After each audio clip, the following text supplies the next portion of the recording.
আমরা পরিষ্কার বলতে চাই, যদি কোনো ধরনের ইঞ্জিনিয়ারিং ধরা পড়ে সেইটাকে আমরা কোনোভাবেই ছাড় দেব না। আমরা ডাকসুকে যেভাবে পাহারা দিয়েছি, আমরা এই ট্যাক্স বারকেও ঠিক সেইভাবে পাহারা দিয়ে সকল ইঞ্জিনিয়ারিংকে মোকাবেলা করে আমাদের বিজয় আমরা ছিনিয়ে আনবো। আসসালামু আলাইকুম ওয়া রাহমাতুল্লাহি ওয়া বারাকাতুহু।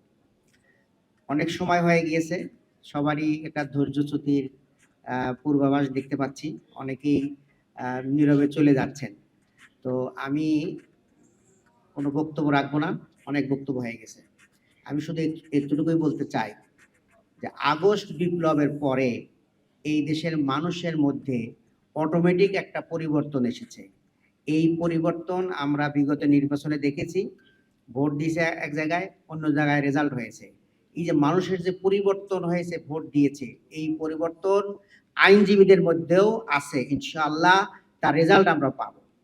আর দ্বিতীয় যে কথাটি বলতে চাই সেটা হলো, এই রেজাল্টটাকে ঘরে নিয়ে আসার জন্য আপনাদের এখানে যারা ক্যান্ডিডেট আছেন তারা এই যে কয়দিন আর 2 দিন সময় আছে, একটু ভালো করে আপনারা চাষবাস করেন, মানুষের কাছে কাছে যান, মানুষের কাছে আপনাদের ভোট এবং দোয়া কামনা করেন।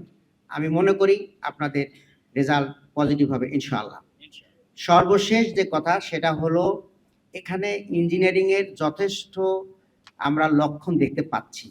যদিও ওনারা বলছেন যে আমরা কোনো ধরনের ইঞ্জিনিয়ারিং করব না, কিন্তু আমরা পরিষ্কার বলতে চাই, যদি কোনো ধরনের ইঞ্জিনিয়ারিং ধরা পড়ে সেইটাকে আমরা কোনোভাবেই ছাড় দেব না। আমরা ডাকসুকে যেভাবে পাহারা দিয়েছি, আমরা এই ট্যাক্স বারকেও ঠিক সেইভাবে পাহারা দিয়ে সকল ইঞ্জিনিয়ারিংকে মোকাবেলা করে আমাদের বিজয় আমরা ছিনিয়ে আনবো। আপনাদের পাশে আমরা আছি, থাকবো ইনশাল্লাহ।